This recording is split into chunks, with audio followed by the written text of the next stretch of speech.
Isn't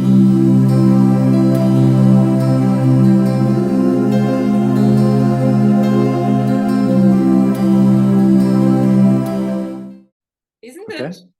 If somebody came to you, you love this girl, or you are finally coming out of your shell, and you love this girl, and this girl's mother tells you you are worth nothing, and it's he already feels so worthless, and then just rubs that salt in the wound. For me, it is, oh, that's so hard. It's really, really tough. It's when really, she says but to him, you know what? It's a reality. It's an absolute reality, and it's a reality where a parent does not agree with the choice that the child makes. And in this case, it's more than that. It is, yes, she's protecting her daughter who's old enough to make her own choices, but there's also the fear in her of losing her daughter. But then at least if a daughter marries somebody, she could marry up, not down. And this comes to, in Afrikaans, we say you marry into the wrong side of the railway line. So, and this class distinction that often happens when a couple marries, and they're either from the wrong religion, or they're from the wrong class, and things like that, or the wrong color, whatever it may be. And my question is, I understand as a parent we want to interfere because we want to protect our daughter, but is it right to do so? So that's the one thing that I immediately come up with those questions. The other one is, we're now talking about Ada's father, which brings another really a big question to mind. What were the parents to do? This boy was sick. The doctor comes and helps and says, I'm gonna make your son better, and he would have died.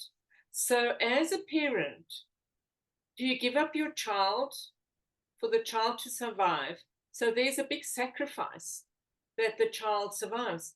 And this is the same or similar sacrifice that mothers do who give up their children, that there is no way forward, that they see they can give this child a good life. But in this case, it is a case of, your child is going to die, and I'm going to take him with me so that he can survive. And these are travelers, and they move on. So and we need to look at the time span. What are the chances of the parents ever finding their child again? Are they ever going to come back? And the father does the only thing he can do. He gives the child this memento, the horseshoe, to hold on to. So the child has this horseshoe that is the only thing that connects him to his parents. And then Ada asks the question, or makes the statement, the most powerful bond we have are the people who brought us into this world. And I've done quite a lot of constellation in terms of where the parents have passed and the children are, even if they're taken up in their own family, it's not the same as the parental bond. It's not this, it hasn't got the same loyalty either from the parent or from the child. And this we need to really take into consideration. And so when I do a constellation in where this happens, the doctor took on a child that he then supports and brings up, and then possibly treats as his own, but he's never the father. The blood is the traveler's blood. The doctor is the educated one. But we also see how the doctor then comes back and Ada becomes the doctor in a different format. She doesn't quite know that. So that is a good comeback there. But what I do in a constellation, and I maybe think this is the right point to actually do that, is to set up the parents, the blood parents, and then set up the parents. In this case, I would have set up the doctor and his wife as the parents who then saved his life, actually. they saved his life, and so they are responsible for his life, and they take on this responsibility. But the blood parents is the primary bond, and then the doctor and his wife are then the secondary bond. They're equally important because both parents, in this case, gave life. Definitely. I will equally honor the primary and the secondary parents, in other words, the blood parents and the surrogate parents, because they, in a sense, that is the orders that is called for in this situation. And so it is, so that's very tragic for Ada's father, is that he is looking and looking and looking. And possibly, we know from Constellation, what is he looking for? When his wife, he was very, very happy with his wife. He was very much in love with his wife. But my question is, was he looking for his mother? And therefore, he's looking for another mate. So, because we see how much he loved his wife. So it was, when we go looking, and when we take that to also Ada's husband, he also was looking for his mother. So it is very interesting that we have this theme repeat in this series.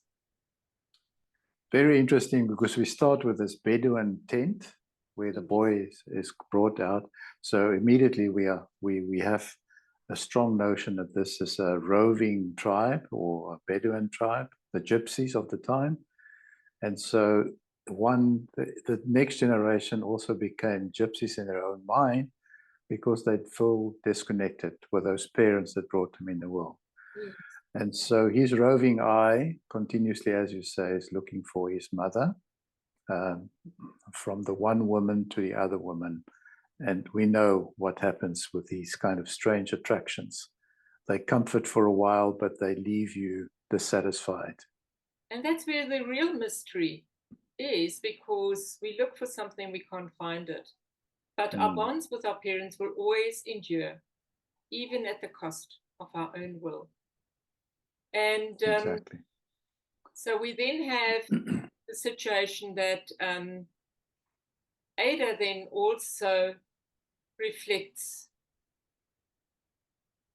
her path basically into becoming a doctor. And it's also where she then is left behind. Again, she's the doctor that nurtures him until he passes. So again, that's also very, very key here, is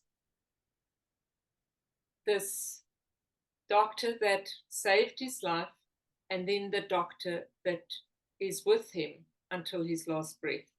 So a repetitive pattern indeed, because later on we hear Toprak reflecting about the frustration in their relationship, about how Ada always come back from the hospital not being able to save a client or something, and then she will break down in tears, and how he just couldn't hold that space all the time. So it's a repetitive theme that runs then through all the rippling through the family history. Well, the loyalty also to the doctor who saved her father, isn't it? In that sense. Yeah. Yes. So this is the thing. That is that part that's trapped in the bond in the past that somehow manifests into the current life. And that's what is meant there. There's that entrapment that comes forward. And then the question is it fortune? Is it misfortune? The consequences of the steps taken or not taken in the past are either fortune or misfortune. And so this is really the thing, is the really, really difficult choice of the mother to say yes. She would have kept her boy, but it's the father who says no, let's let him go. And so that's really very interesting to get that into full flow.